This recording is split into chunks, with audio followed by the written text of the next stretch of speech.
Salut à tous et bienvenue pour un nouvel épisode du First Look. Nous sommes lundi, nous sommes de retour de Los Angeles. Ça va, Erwan? Retour à la vie normale. Retour à la vie normale. Mais une vie très agréable quand même. Tu m'étonnes, on va parler de basket, donc ça peut être qu'agréable vu que c'est le meilleur sport au monde. Oui, fuck le foot. Pardon, le gars, apparemment, des messages à faire passer aujourd'hui. Surtout, apparemment, on n'a pas d'émission de foot le vendredi. Je ne connais pas cette classe foot. D'ailleurs, ceux qui aiment le foot, la semaine dernière, vendredi dernier, il y avait Youssoupha sur le plateau. On s'est bien marré, on a parlé du Ballon d'Or. C'était très, très cool. On a plein de choses à dire avant de commencer sur les 4 thèmes habituels du lundi. La première chose, c'est que vous savez que nous partons avec Sport US Travel. Du côté de New York, à la fin du mois de février, du 27 février au 3 mars, nous allons voir beaucoup de Frenchies, dont l'un d'entre eux, Monsieur Frank Ntilikina, dont on va parler beaucoup en long et en large aujourd'hui, puisqu'hier, il a marqué 18 points, record en carrière, incroyable. On enchaîne avec les autres petites annonces, mon cher Erwan. Ce soir, à 4h30, donc lundi soir, à Los Angeles, tu sais ce qui se passe? C'est le dernier match entre LeBron James et Dwayne Wade. C'est le dernier match entre LeBron James et notre ami D-Wade. Regardez, qui aurait pu imaginer que l'un serait toujours à Miami et l'autre serait à Los Angeles? Personne. Pas grand monde. Pas grand monde. Tu sais qu'ils se sont rencontrés 30 fois. Ouais. Tu connais leur bilan? J'imagine un 20-10 pour 15-15. LeBron. 15-15 pile? Et ben voilà. Et voilà, il y en a un qui va prendre donc le... Bonne petite info quand on arrive à la bonne fin info, comme ça. bonne info. D'ailleurs, en parlant de bonne info, ce maillot était à gagner sur les réseaux sociaux depuis un petit mois. On attendait juste de le recevoir. Un beau white de Miami Vice. Je pense que je vais jouer. Ouais, bah Je c'est rentre trop pas tard. dedans parce que j'ai l'impression que c'est un S. C'est un L. L, ouais, je rentre pas dedans non plus. Donc le tirage de sort a été fait. On vous le dit dans la 4e vidéo. On va parler maintenant tranquillement des 4 thèmes. Mais en tout cas, pour le grand gagnant de ce magnifique maillot, on se retrouve dans la 4e vidéo du jour. Un petit indice, le prénom commence par un L. Ah, Laurent? Ludovic? Peut-être pas. Aujourd'hui, 4 thèmes. Donc, on va commencer par Frank Ntilikina qui a battu son record en carrière hier soir, mais qui vit une saison un peu contrastée. On va parler de Joakim Noah. Oui, c'est un peu une spéciale Frenchie aujourd'hui, on était obligé. Allez. Il a signé à Memphis et en plus, il a... Corico, Thomas Dufort, merde, quoi. Ensuite, on va parler d'une équipe qui va très bien, qui vient d'effectuer un trade. Ce sont les Milwaukee Bucks de Giannis Antetokounmpo et de Mike Budenholzer qui nous régalent. Et en plus, avec ce trade, il peut se passer beaucoup de choses. On finira les 20 dernières minutes avec le top flop, nos top flops de ce début de saison. Et vous pourrez nous donner dans les commentaires, évidemment, vos tops et vos flops. Est-ce que tu es prêt, Erwan? Je n'attends que ça. Alors, c'est parti. C'est parti. They do have a timeout. Decide not to use it. Curry, way downtown. Bang! Bang! Donc, Frank Ntilikina, hier soir, a marqué 18 points en 20 minutes. Je sais que tu l'as regardé en direct, puisque tu as fait une magnifique insomnie, Erwan. Ouais, un magnifique jet lag. Tant mieux, ça m'a permis de voir un super Frankie. Un super Frankie. Alors qu'il vit une saison, j'ai envie de te dire, compliquée. Il y a beaucoup d'étapes qu'on va essayer de décomposer. Alors, j'ai d'abord envie de te poser cette question. J'ai envie de me remettre l'été dernier. On avait beaucoup d'attentes en Franck et il était titulaire en début de saison et pourtant, il nous a déçus. Moi, je pense qu'il y a un process à suivre. Je le défends. J'ai toujours la même ligne de conduite avec lui. C'est que c'est un joueur sur qui il faut du temps. C'est pas un Américain. C'est quelqu'un qui a été formé en Europe. Donc, il aura toujours ce truc-là, même si hier, en deuxième mi-temps, face aux Hornets, ça pète. Il aura toujours ce truc-là de faire ce qui est bon à ses yeux pour l'équipe. Et dans une équipe de croqueurs, je n'arrête pas de le répéter, dans une équipe dramatique des Knicks, lui, il pense qu'amener de la défense, ça va amener des choses et qu'il n'a peut-être pas besoin de shooter. C'est quelqu'un qui a besoin de se faire un petit peu plus violence. Hier, on a senti qu'il s'est fait violence. Maintenant, effectivement, par rapport au temps de passage où on l'attend, il est à la bourre, effectivement. Et on est un peu inquiet parce en octobre, il jouait 30 minutes par match. En novembre, il est tombé à 19,5. Et là, sur le début décembre, il est à 18 matchs. Mais ce qui est bien, c'est qu'on n'est que début décembre. Et je pense qu'avec ce match-là, il a peut-être un petit peu inversé la tendance. Alors, je rebondis sur ce que tu viens de dire. On rappelle qu'en début de saison, David Fisdale le fait débuter, mais pas sur un poste de meneur. Il était même poste 3 par moment, ce qui nous semblait complètement fou à l'époque, même s'il a un physique hyper gaillard, des très longs bras, il peut défendre sur des postes 3. On se souvient de cette versatile. Versatile. Alors en français, versatile, ça n'existe pas, on dit polyvalent. Donc, polyvalent, ouais. s'il vous plaît, ceux qui font les traductions, on arrête avec versatile. Donc voilà, il était dans le 5 majeur et on sentait de la confiance, on sent énormément de confiance de son coach. Malgré tout, au bout d'un certain temps, et tu l'as dit, des stats en berne, quand il est titulaire sur les 14 premiers matchs, il joue 26 minutes par match, il a 7,3 points, 3,5 passes, mais surtout des pourcentages catastrophiques, 34% au tir, dont un ugly 28% à 3 points. Donc petit à petit, on le met sur le banc. Et puis ça se finit avec cette période la semaine dernière où il enchaîne 3 DNP, donc 3 DNP, 3 matchs où il ne rentre même pas sur le terrain. Et là, franchement, on a très très peur pour lui, puisqu'il y a aussi des rumeurs de trade autour de ça. Et ouais, ça. c'est ça, il y a beaucoup de rumeurs autour du cas Frank Ntilikina, mais en même temps, c'est lié indirectement au cas de Markelle Fultz, au cas de Lonzo Ball aussi chez les Lakers. On sait qu'il y a pas mal d'équipes qui recherchent éventuellement des meneurs, et c'est vrai que le nom de Lonzo Ball, de Markelle Fultz et de Frank Ntilikina circule de plus en plus autour des rumeurs. Et puis surtout, lui, on voit que ces 3 DNP plein fer et son temps de jeu qui réduit, c'est compliqué pour lui. Donc, effectivement, on imagine éventuellement peut-être un trade. attention, hein, hier, ça reste un match et les rumeurs, je pense, vont continuer à aller bon train. S'il est bon, encore mieux. Tant mieux. Ah non, mais s'il est bon Oui. pour un éventuel trade, c'est comme ça qu'on se remarque. On connaît bien cet adage, hein, il ne risque rien, une semaine plus tard, il est échangé. Et on a cette crainte un peu, avant d'aller sur les autres joueurs là. J'aimerais vraiment qu'il ne soit pas tradé. Moi, je pense que c'est important pour un jeune joueur comme ça de réussir. Son gros problème chez les Knicks, c'est qu'ils sont plusieurs sur le même poste et finalement à tous vouloir gagner leur place.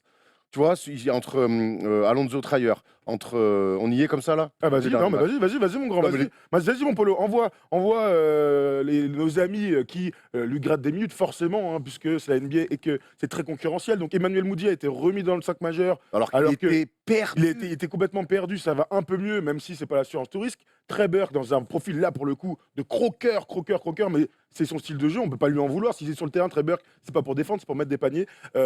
Dodson qui est là, un jeune joueur mais qui a de réelles qualités. Alors lui, il est plus sur le poste 2, mais du coup, ça fait encore un mec qui a besoin de tirer et besoin de se montrer. Et Alonso Trier, le rookie, qui a débuté en fanfare et qui a clairement du talent. Le truc, c'est qu'on a 4 joueurs qui ont la dalle et on a un 5e joueur, Frank Ntilikina, qui a envie de faire jouer tout le monde et de jouer pour le collectif. Ça peut pas marcher comme ça.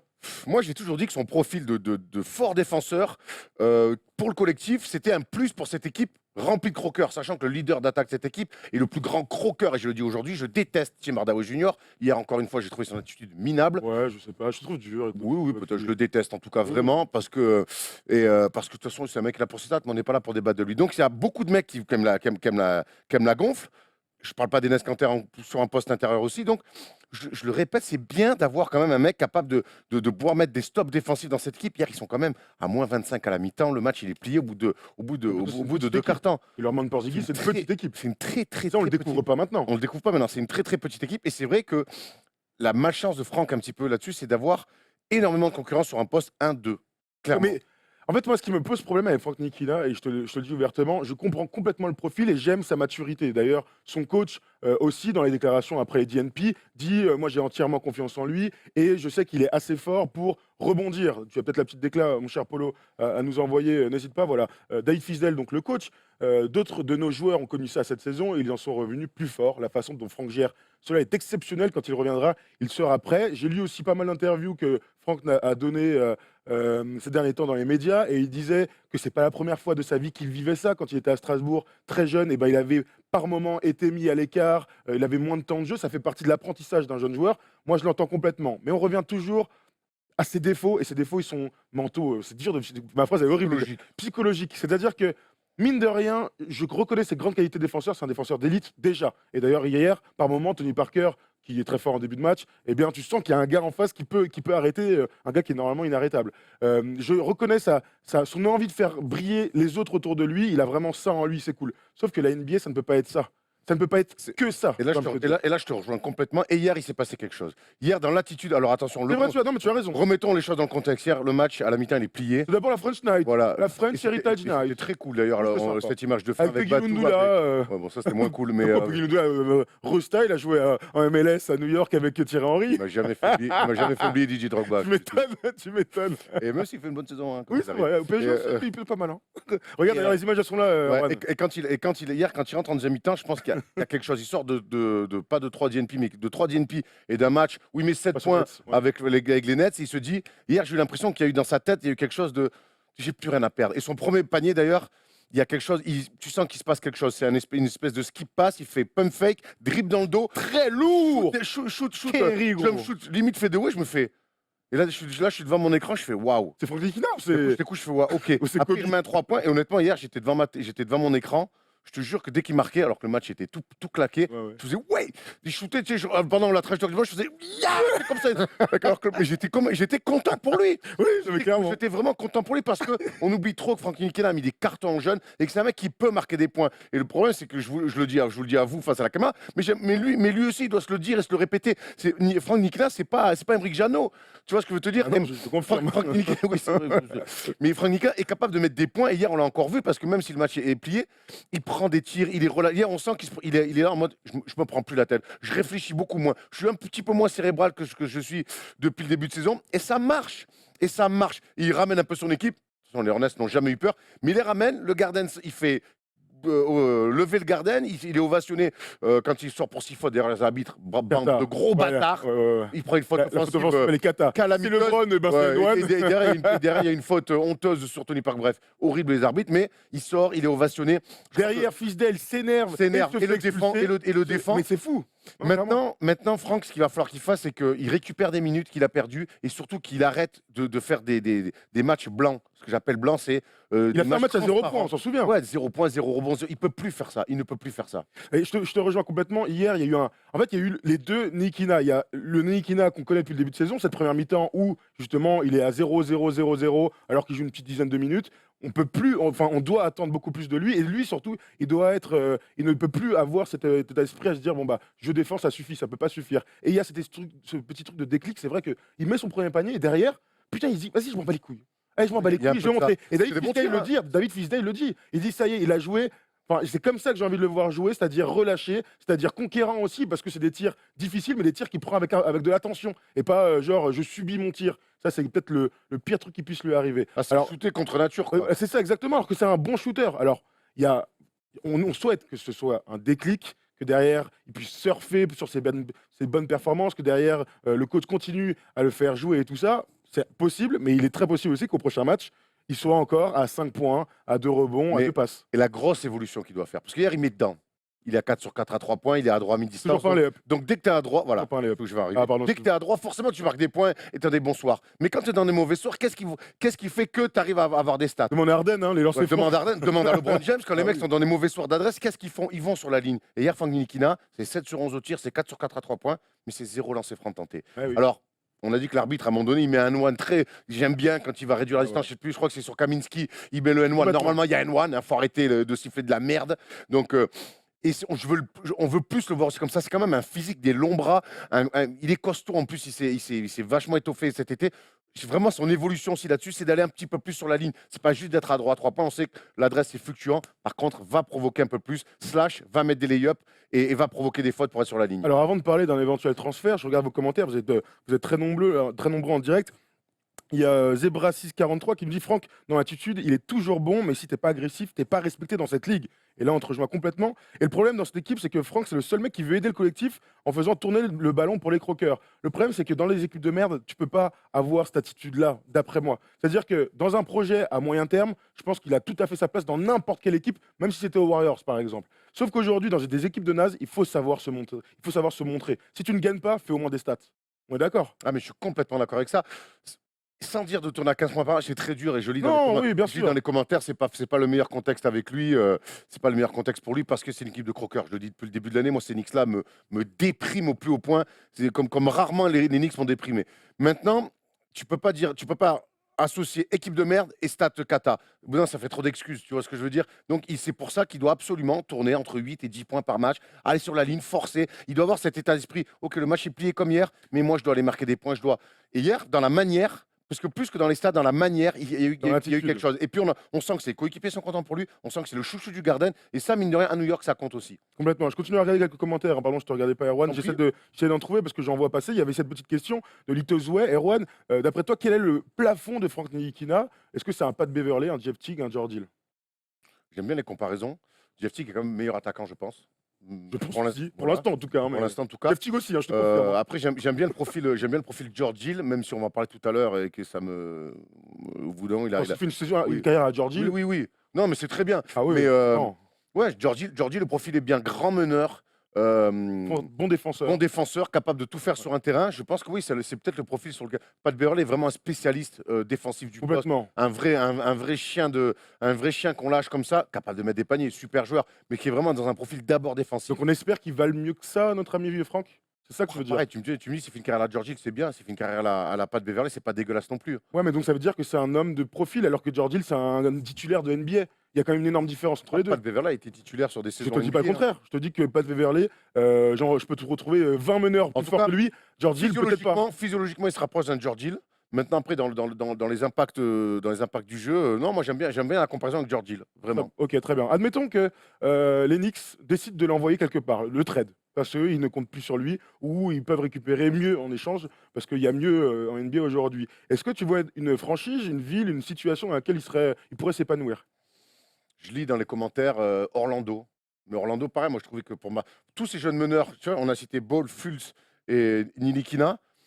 Je pense que c'est des mecs qui, à Orlando, pourraient fitter parce que c'est une équipe jeune qui est en train de se construire, qui est bien coachée. Il y a des mecs qui sont en train de s'éclater, comme Aaron Gordon, avec, autour d'Evan Fournier, et avec un coach qui est en train de mettre enfin des briques qui semblent être solides. Donc je pense que Orlando serait un contexte plutôt cool pour lui. C'est la première chose qui me vient à l'idée. Phoenix, Phoenix, dans le même genre de choses. ouais, mais il y a Eli Okobo qui est en place. Ah oui, Alors, voilà, enfin, c'est pour ça, c'est un peu cocorico. Mais oui, Phoenix peut entrer là-dedans.